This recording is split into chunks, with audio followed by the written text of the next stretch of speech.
नमस्कार, स्वागत है आपका। मैं हूं आपके साथ अनामिका पांडे। रिपब्लिक भारत के डिजिटल प्लेटफॉर्म पर आज बात करने वाली हूं कुत्ते के काटने से होने वाली बीमारी के बारे में, क्योंकि पिछले कुछ दिनों से कई ऐसे वीडियो सामने आए हैं जिसमें ये कहा गया, ये दावा किया गया कि इस शख्स को, इस युवती को पहले कुत्ते ने काटा था और कुत्ते के काटने के बाद इन्होंने इंजेक्शन लगवाने को इग्नोर किया, जिसके बाद उनकी ये स्थिति हो गई है। अगर आज की बात करूं तो आज बुलंदशहर से एक प्रसिद्ध कबड्डी खिलाड़ी ब्रजेश सोलंकी का वीडियो सामने आया है, जिनको कुछ दिनों पहले एक कुत्ते ने काटा था, कुत्ते के बच्चे ने काटा था बल्कि, और उस कुत्ते के बच्चे, उस पिल्ले को बचाने के लिए वो आगे बढ़े थे। वहीं बचाते बचाते ही उस पिल्ले का दांत उन्हें लग गया, उसने उन्हें काट लिया। अभी बहुत ज़्यादा स्थिति स्पष्ट नहीं हुई है, लेकिन ये कहा जा रहा है कि दांत लगने के बाद उन्होंने उसे छोटा घाव समझ के इग्नोर कर दिया, जिसके बाद करीब 10 से 15 दिन के बाद उनकी हालत बिगड़ने लगी। धीरे धीरे हालत इतनी ज़्यादा बिगड़ने लगी कि उनकी हरकतें भी बिल्कुल जानवर यानी कुत्ते की तरह हो गई। वो उसी तरह के से भौंकने, बात नहीं बल्कि भौंकने की कोशिश करने लगे। फिर बीमारी उनकी ज़्यादा बढ़ती चली गई। वो इतने ज़्यादा बीमार हो गए कि उनके हाथ पैर को बांधकर या पकड़कर बेड पर या खटिया पर लेटाया गया, जिससे कि वो और लोगों को नुकसान ना पहुंचा सके। आज इस वीडियो के बारे में आपसे बात करने का मतलब सिर्फ इतना है कि कुत्ते के काटने के बाद रेबीज के इंजेक्शन को लगवाने को अगर आप इग्नोर करते हैं तो वो आपके लिए लाइफ थ्रेटनिंग हो सकता है, यानी आपकी जान के लिए खतरनाक हो सकता है। इसके पहले भी एक युवती का वीडियो सामने आया था जिसे एक कुत्ते ने काटा था और वहां पर भी रेबीज का इंजेक्शन लगाने को इग्नोर किया गया, जिसके चलते उस युवती की ये हालत हुई थी। लगातार कई ऐसे मामले सामने आ रहे हैं। आपको याद होगा कि पिछले दिनों एक नाबालिग को भी कुत्ते के काटने के बाद अस्पताल में भर्ती कराया गया था, लेकिन काटने के बाद इंजेक्शन नहीं लगाया गया। अस्पताल ने भर्ती जरूर करा दिया गया कुछ दिनों के बाद, लेकिन जब हालत बिगड़ी तो जिसके बाद उस नाबालिग की भी मौत हो गई थी।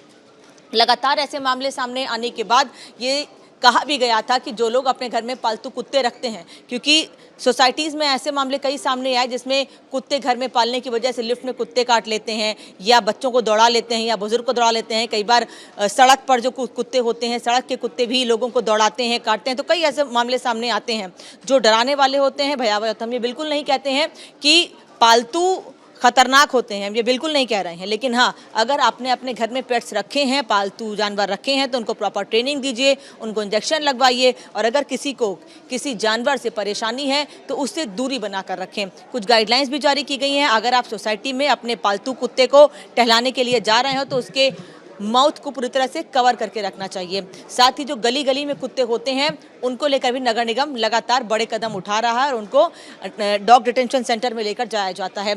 लेकिन आज सवाल ये है कि रेबीज होता क्यों है, कुत्ते के काटने के बाद रेबीज क्यों होता है और कितने दिनों के बाद इसके लक्षण दिखाई देने शुरू होते हैं और क्यों आपको रेबीज का इंजेक्शन इग्नोर नहीं करना चाहिए। रेबीज कुत्ते के काटने के बाद होता है। अगर किसी जानवर का दांत या उसका पंजा भी अगर आपको लग जाता है और आपको ब्लड निकल आता है और नहीं भी निकलता और आपको लगता है कि आपको खरोच भी लगी है, आपको दिक्कत हो सकती है, तो आप इंजेक्शन लगवा सकते हैं। रेबीज कुत्ते के सलाइवा में ही होता है, जो काटने के बाद आदमी के शरीर में ट्रांसमिट होता है और उसके बाद वो जो कीटाणु है वो धीरे धीरे शरीर में फैलता चला जाता है। शुरुआत में ही उस जानवर के, उस पालतू या फिर उस सड़क के जानवर के काटने के बाद आप तुरंत इंजेक्शन लगवा लेते हैं तो उससे आपकी जान बच सकती है, आपके बच्चे, आपके परिवार के लोगों की जान बच सकती है।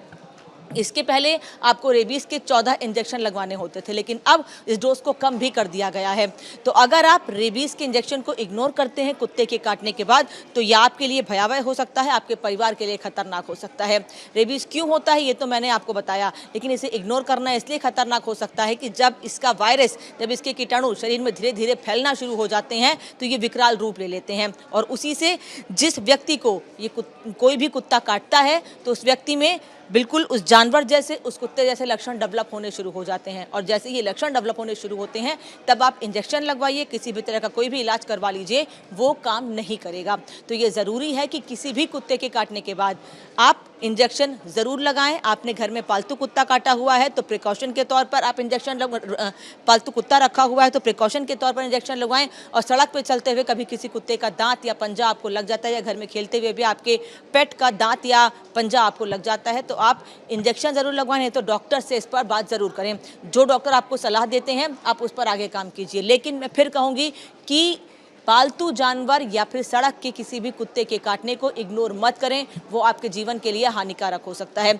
लगातार ऐसे वीडियो तो सोशल मीडिया पर आ रहे हैं, वो कहीं ना कहीं आपको जागरूक करने के लिए भी हैं कि अगर आप ऐसी चीज़ों को, जानवर के काटने को, कुत्ते के काटने को इग्नोर करते हैं, उस पर ध्यान नहीं देते हैं, तो आपके लिए परेशानी का सबब बन सकती है।